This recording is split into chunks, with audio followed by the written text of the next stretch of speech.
Kita masuk ke tawakal. Kan setiap hari kadang-kadang ketika ibu menjalani hidup, kadang-kadang ada rasa khawatir, betul nggak Pak? Ada kadang-kadang kekhawatiran, nanti anak saya bagaimana, nanti suami saya, kan begitu ya Bapak Ibu. Jadi realitanya orang dalam menjalani hidup tuh kadang-kadang ada rasa khawatir, kadang-kadang tenang. Benar nggak ini? Pertanyaan saya, yang namanya manusia khawatir tuh wajar atau tidak? Secara umum, Ibu bilang wajar ya, nggak apa-apa ya. Karena sekarang Bapak Ibu baru ketemu saya ya. Jadi saya bilang oke, saya hargai itu dan kita sepakat dulu manusia khawatir itu wajar. Sekarang pertanyaan kedua. Bapak Ibu tuh ingin hidup dalam kondisi khawatir atau tidak khawatir sih sebenarnya? Benar? Jadi inginnya hidup khawatir atau tidak khawatir? Baik. Kalau memang Bapak Ibu sepakat ingin hidup tidak khawatir, berarti mau nggak saya ajarkan supaya Bapak Ibu tidak khawatir? Berarti nanti kalau khawatir lagi wajar nggak? Nah, awas. Sekarang saya mau rubah soalnya. Kan kalau tadi nggak apa-apa karena saya belum ajarin ya. Oke, manusia itu hidup khawatir biarin wajar. Nah sekarang saya mau ngajarin Bapak Ibu. Biar hidup Bapak Ibu tuh tidak khawatir. Siap? Oke, sekarang saya mulai. Pertanyaan saya sederhana. Kenapa selama ini orang itu khawatir? Kenapa? Kok bingung?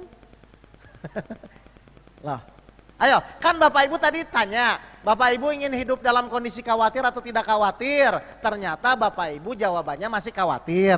Mau saya ajarkan? Mau. Sekarang kita analisa dulu. Kenapa selama ini orang hidup tuh khawatir? Kenapa? Nah, ya maksudnya artinya tuh penyebab orang khawatir itu kenapa? Apa yang menyebabkan orang itu khawatir? Setan? Oh, setan. Oke. Kenapa? Nah, salah satunya kurang percaya. Oke, jawabannya saya jawab ya cuma satu, Pak. Kenapa selama ini ya Bapak Ibu menghadapi hidup khawatir kenapa? Jawabannya cuma satu. Karena selama ini Bapak Ibu memikirkan hasil. Oke, saya mau nanya. Ibu, anaknya ujian, apa yang dipikirkan? Nah, jadi khawatir enggak? Bapak usaha, apa yang dipikirkan?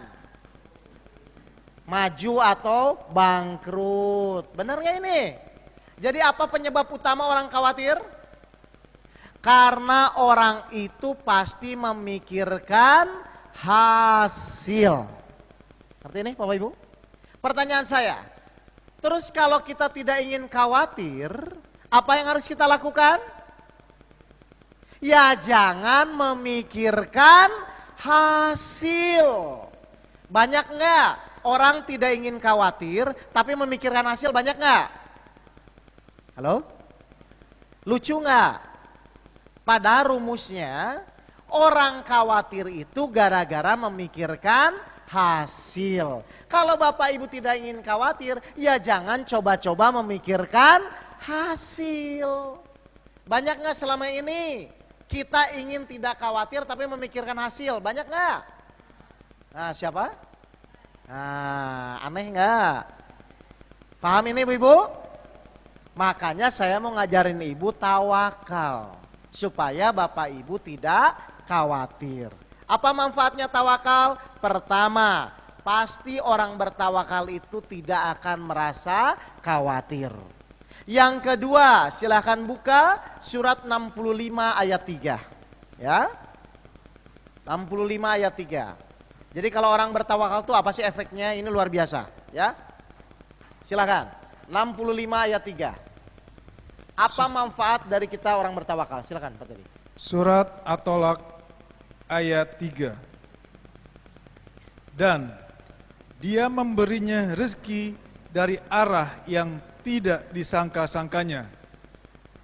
Dan barang siapa bertawakal kepada Allah, niscaya Allah akan mencukupkan keperluannya. Nah, barang siapa bertawakal kepada Allah, niscaya Allah akan mencukupkan keperluannya.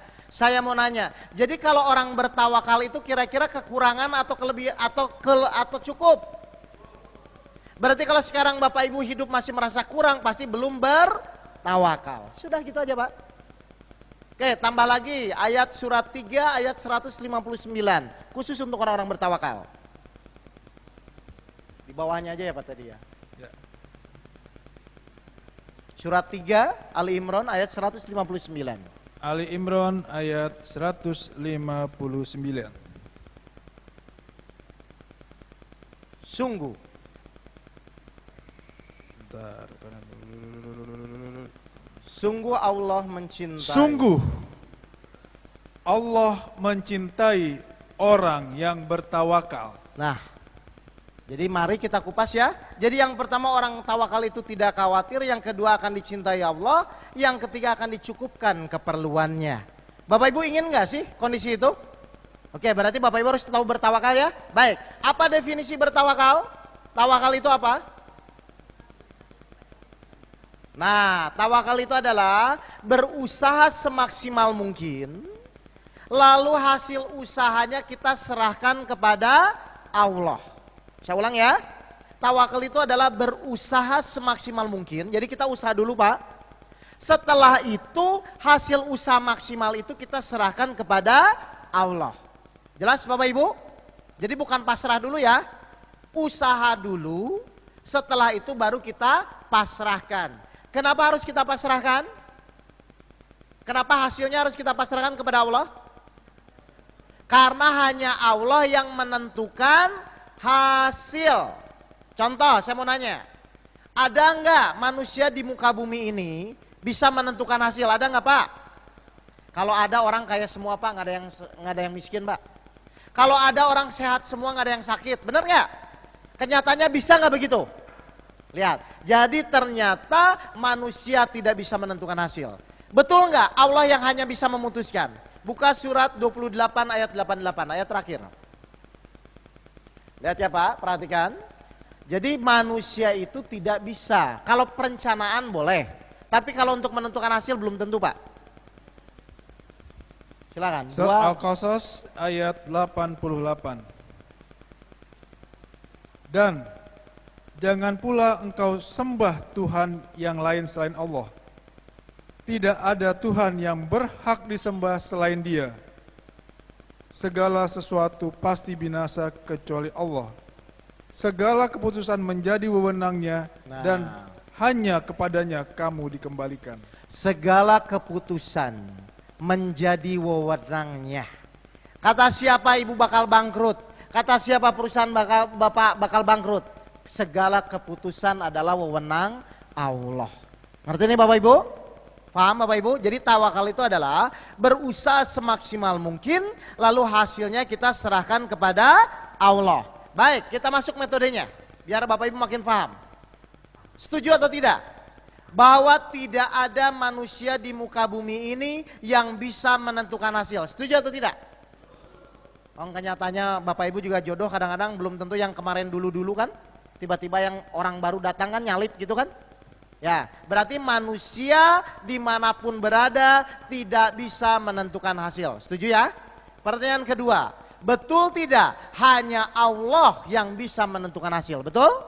Oke, sekarang pertanyaan ketiga. Ibu bapak jawab. Berarti wajar atau tidak?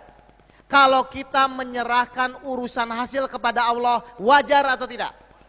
Berarti kalau bapak ibu ikut campur urusan hasil, berarti bapak ibu kurang? Sudah berapa lama Bapak Ibu kurang ajar sama Allah? Kenapa ya Pak? Kok suami saya tidak berubah-berubah? Itu ngomong hasil atau bukan? Kurang ajar. Kenapa ya? Kok perusahaan saya tidak maju-maju? Itu ngomong hasil atau bukan? Kurang ajar. Sudah berapa lama Bapak Ibu selalu ikut campur urusan hasil? Ayo. Halo, kok pada diem ini? Lalu bagaimana Allah bisa mencintai Bapak dan Ibu? Kalau selama ini Bapak Ibu tidak sadar, selama ini Bapak Ibu ikut campur urusan Allah. Saya mau nanya, Ibu mau nggak saya campuri urusan rumah tangganya? Nah, Ibu aja nggak mau. Saya mau nanya, sudah berapa tahun Ibu ikut campur urusan Allah? Halo? Nah inilah yang nggak pernah tersadari ini loh Pak. Berusaha maksimal, silahkan saja berusaha maksimal. Tapi kalau ikut campur menentukan hasil, berarti Bapak Ibu kurang ajar. Dan itu yang tidak pernah kita sadari selama ini. Benar nggak ini? Padahal tugas kita bukan merubah. Tugas kita hanya menyampaikan. Contoh, anak nggak mau sholat. Saya mau nanya, ibu tuh hanya menyampaikan atau jengkel? Kalau jengkel itu berarti ingin merubah atau menyampaikan? Merubah urusan siapa? Kurang ajar. Padahal tugas kita hanya menyampaikan. Betul atau tidak? Buka surat Yasin ayat 17. Semua ada ayatnya Pak. Saya ngomong ada ayatnya semua. Ya, silakan buka surat Yasin ayat 17 biar ibu paham. Surat Yasin ayat 17. Dan kewajiban kami hanyalah menyampaikan perintah Allah dengan jelas. Hanyalah. Berarti boleh merubah? Enggak. Kenapa hanyalah? Nabi Nuh saja tidak bisa merubahkan anak-anaknya. Nabi Ibrahim saja tidak bisa merubah bapaknya. Nabi Muhammad saja tidak bisa merubah Abu Jahal. Benar nggak? Berarti tugas kita memang hanya menyampaikan. Urusan merubah urusan Allah. Tapi kita diperintahkan ikhtiar semaksimal mungkin. Tapi kalau di sini hati kita kesel gara-gara tidak berubah, berarti ibu bapak sudah kurang ajar karena ikut campur urusan Allah. Makanya hadisnya jelas, hanya aku yang bisa membolak-balikan hati. Kalau bapak ibu ingin merubah, revisi dulu hadis itu. Ya, jelas Bapak Ibu? Jadi kalau menyampaikan tuh jengkel nggak sih Pak? Misalnya ibu kesel, suami ibu ngerokok, Mas tolong jangan ngerokok, kan gitu aja kan? Terus dia tetap ngerokok, ibu jengkel nggak? Kalau jengkel merubah atau menyampaikan? Awas. Ini yang kita kadang-kadang tidak sadari kehidupan sehari-hari Pak. Padahal kita sangat banyak salah sama Allah dan kita tidak menyadari. Ternyata selama ini kita tidak bertawakal kepada Allah. Makanya akhirnya ketika ibu ikut campur urusan Allah, Allah memberikan rasa kekhawatiran kepada bapak dan ibu. Karena ternyata selama ini bapak ibu tidak sadar ikut campur urusan Allah. Ya silakan. Mic-nya mana mic-nya? Oke. Silakan. Nyalain dulu mic-nya. Di bawah. Bawahnya, Bu. Di bawah. Yang paling bawah Bawah. ditekan. Tekan yang lama. Sampai nyala lampu hijaunya. Ini nggak ada lagi mic-nya yang isi. Mic-nya nggak usah dimatiin biar aja hidup terus. Oh iya. Nah, ada. Assalamualaikum warahmatullahi wabarakatuh. Waalaikumsalam warahmatullahi wabarakatuh. Yang saya ingin tanyakan, indikator maksimal itu. Baik, Pak Ustaz. bagus pertanyaannya ya. Nih, saya jelaskan. Indikatornya kita maksimal itu bagaimana Pak? Kenyataannya orang macam-macam kan? Baik, sekarang saya tanya balik. Kenapa selama ini orang menyesal? Kan banyak ya, kita dalam menjalani hidup kadang-kadang menyesal ya. Kenapa selama ini orang menyesal? Karena tidak maksimal. Coba kalau dulu saya ngurus anak saya dari kecil, mungkin anak saya nanti jadi baik. Coba kalau dulu saya pilih ikut orang tua saya, pasti mungkin saya hidupnya baik. Jadi orang menyesal itu gara-gara apa? Tidak maksimal. Ngerti ini? Berarti kalau bapak ibu ingin tanya saya maksimal atau tidak, ya ibu menyesal atau tidak? Nih, ada ayatnya Pak. Buka surat 32 ayat 12. Banyak orang menyesal. Lihat ya, perhatikan ayatnya. Surat 32 ayat 12. Ciri-ciri orang tidak maksimal atau menyesal itu gini. Silakan Mas Teddy. Surat As-Sajdah ayat 12. Dan alangkah ngerinya jika sekiranya kamu melihat orang-orang yang berdosa itu menundukkan kepalanya di hadapan Tuhannya. Mereka berkata, "Ya Tuhan kami telah melihat dan mendengar.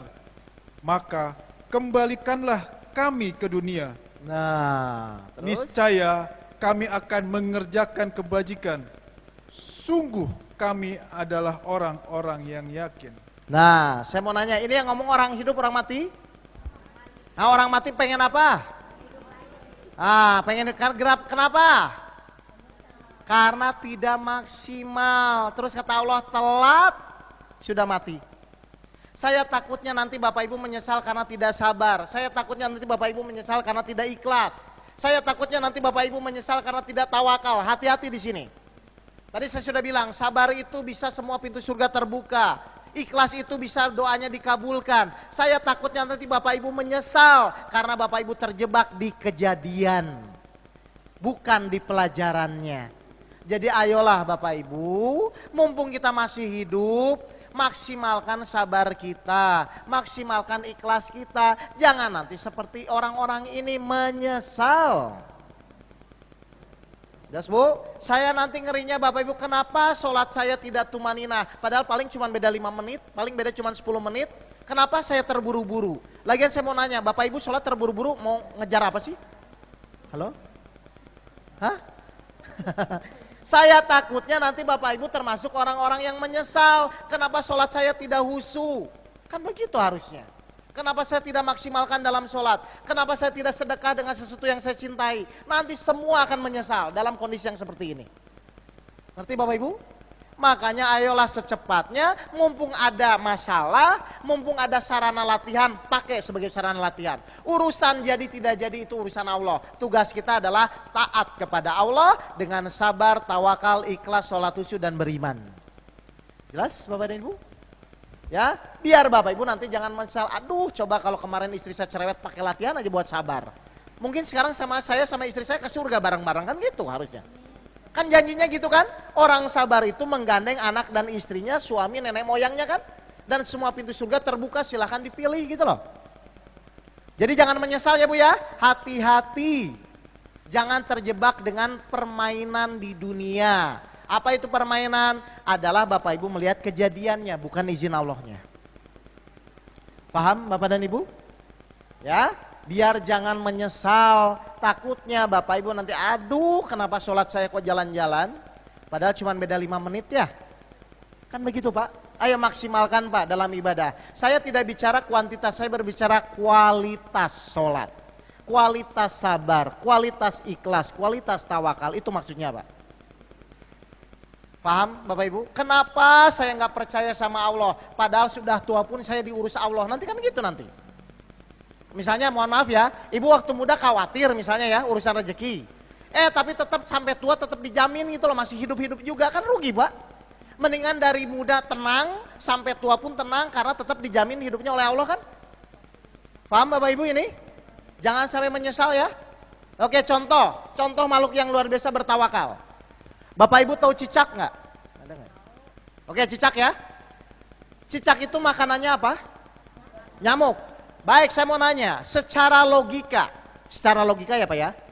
Cicak yang merayap di dinding, ini cicak yang merayap di dinding, bisa nggak makan nyamuk yang terbang ke sana kemari secara logika? Tidak kan ya? Alhamdulillah logika cicak tidak seperti Bapak Ibu. Kalau logika cicak seperti Bapak Ibu, itu cicak bunuh diri semua Pak. Loh ya kan, ya Allah mana mungkin saya bisa makan nyamuk yang terbang ke sana ke sini kan gitu kan? Tapi kenapa cicak tetap merayap di dinding? Karena dia yakin, dia bertawakal kepada Allah dan dia yakin dengan dia merayap di dinding Allah menggiring nyamuk ke mulut cicak. Benar gak ini? Baik, sekarang saya mau nanya. Cicak sama kita tuh derajatnya tinggi mana? Halo? Nah berarti kalau tinggi kita semua, harusnya Bapak Ibu menjalani hidup tuh khawatir atau tidak? Cicak aja nggak khawatir kok. Ibu yang punya kemampuan, yang punya akal pikiran, masih pusing menghadapi hidup, apa nggak aneh ini? Bayangkan Bapak Ibu, cicak saja yang hanya merayap, Allah pokoknya saya merayap di dinding aja kan? Dia yakin akhirnya Allah ngasih kan? Paham ini kan Bu? Sekarang ibu sama cicak tinggi, pasti tinggi kita sebagai manusia. Berarti harusnya kalau kita khawatir, harusnya yang pertama ditongkrongin apa? Lihat cicak. Oh iya, nggak boleh. Nah gitu aja. Paham Bapak Ibu ya? Tugas cicak hanya merayap di dinding tapi dia diberi Allah makanan. Padahal secara logika nggak mungkin Pak. Masa yang terbang, yang merayap bisa nangkap yang terbang? Kecuali terbang sama-sama gitu loh. Paham ya? Oke, yang kedua, ibu tahu induk ayam nggak? Kalau induk ayam tuh biasanya keluar sama suaminya atau sendiri atau sama anak-anaknya yang banyak. Pernah ngelihat induk ayam keluar sama suaminya? Hah? Nggak pernah kan? Cuma sama anaknya ya? Itu biasanya anaknya sedikit atau banyak? Kenapa kok induk ayam tetap yakin nggak punya beras, nggak punya tabungan? Ayo, kenapa? Kenapa Bu? Karena bertawakal kepada Allah. Nggak banyak mikir kan dia kan? Baik, ibu sama induk ayam tinggi mana? Derajatnya. Nah, boleh khawatir? Pasti hewan-hewan yang tadi disebutkan, dia yakin dengan surat ini, 11 ayat 6. Silakan Ustadz Teddy dibaca. 11 ayat 6. Surat Hud ayat 6. Dan tidak satupun makhluk bergerak atau bernyawa di bumi, melainkan semuanya dijamin Allah rezekinya. Nah, coba percaya nggak ini? Lah kalau nggak percaya, ibu mau percaya sama siapa lagi? Kalau Allah sampai nggak dipercaya kan kebangetan ini kan? Ini kan Allah berfirman, tidak ada satu makhluk bergerak pun di muka bumi ini, melainkan rezekinya dijamin oleh Allah.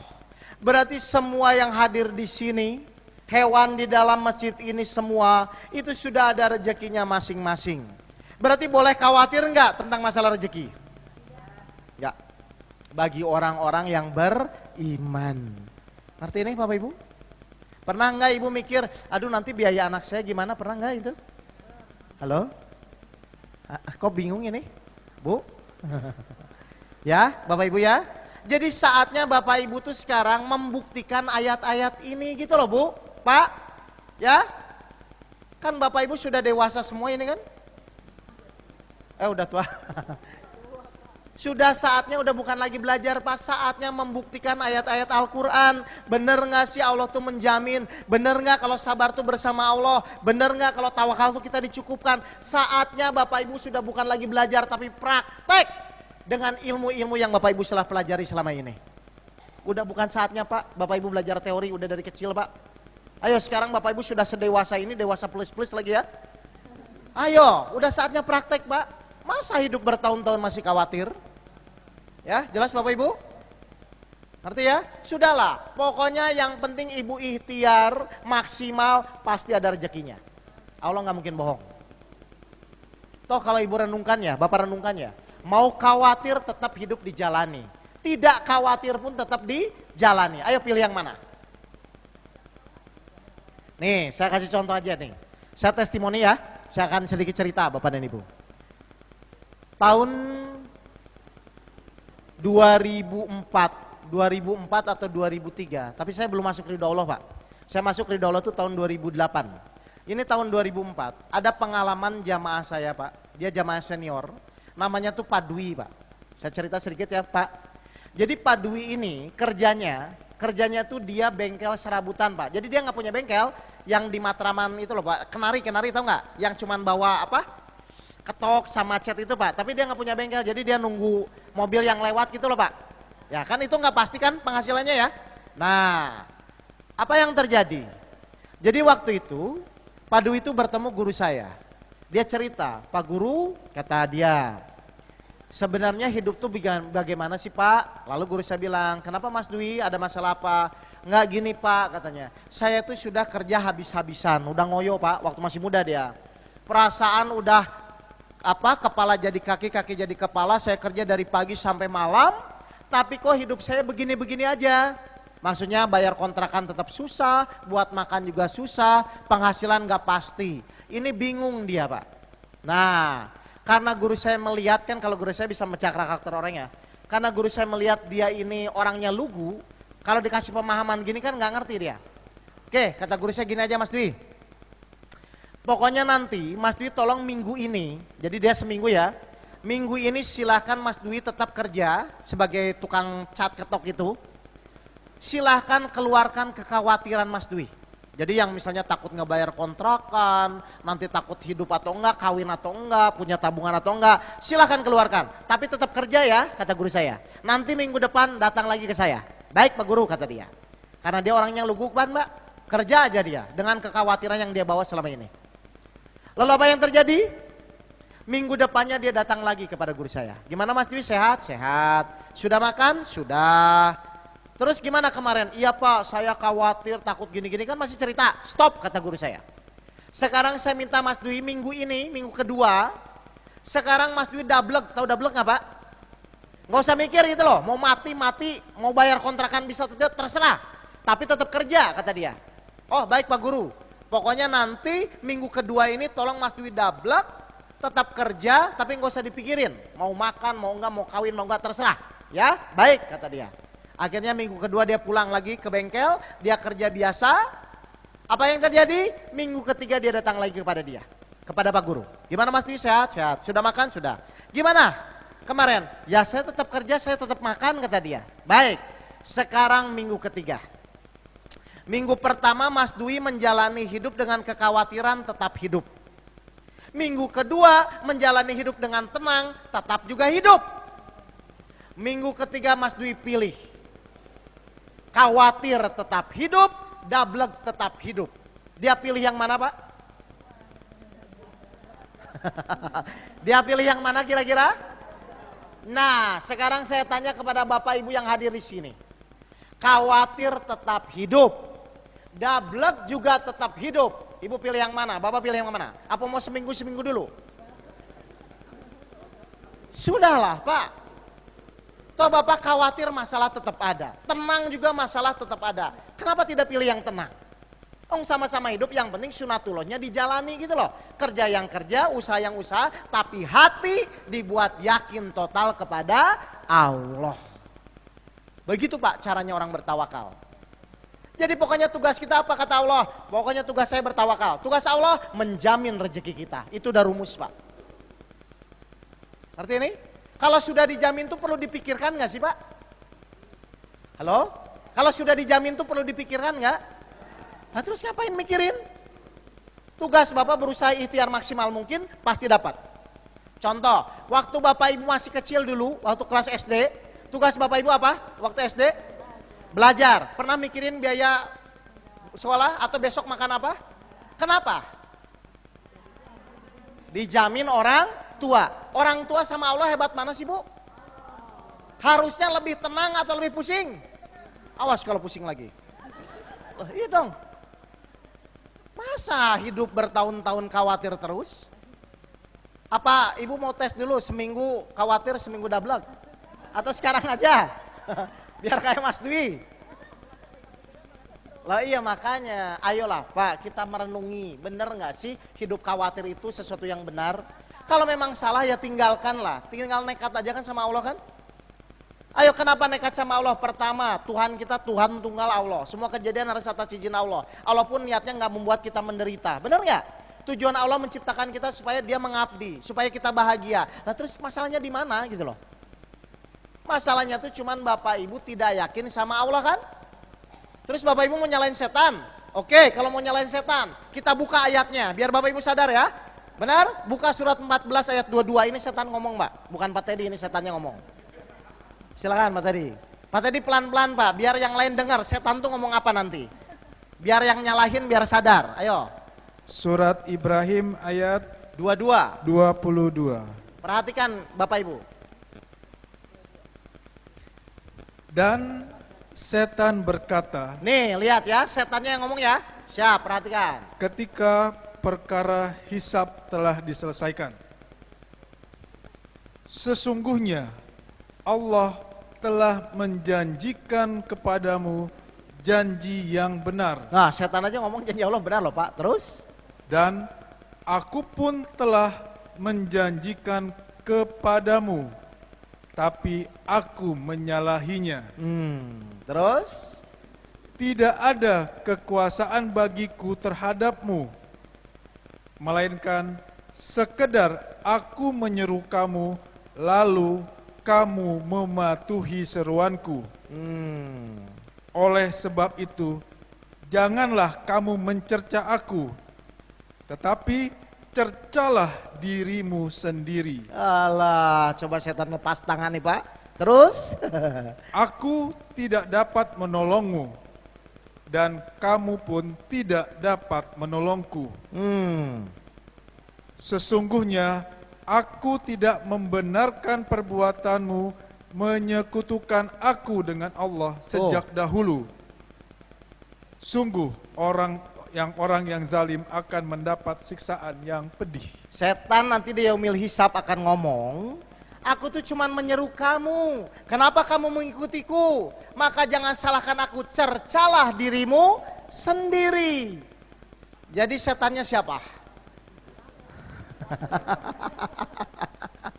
Loh Bapak Ibu gak sadar ini, setan nanti lepas tangan Pak sama kita Pak. Setan bilang cercalah dirimu sendiri, aku cuman menyeru, kenapa kamu mengikuti aku? Janji Allah tuh benar, aku mengingkarinya, kenapa Bapak Ibu ikut setan? Ayo, jadi siapa yang setan?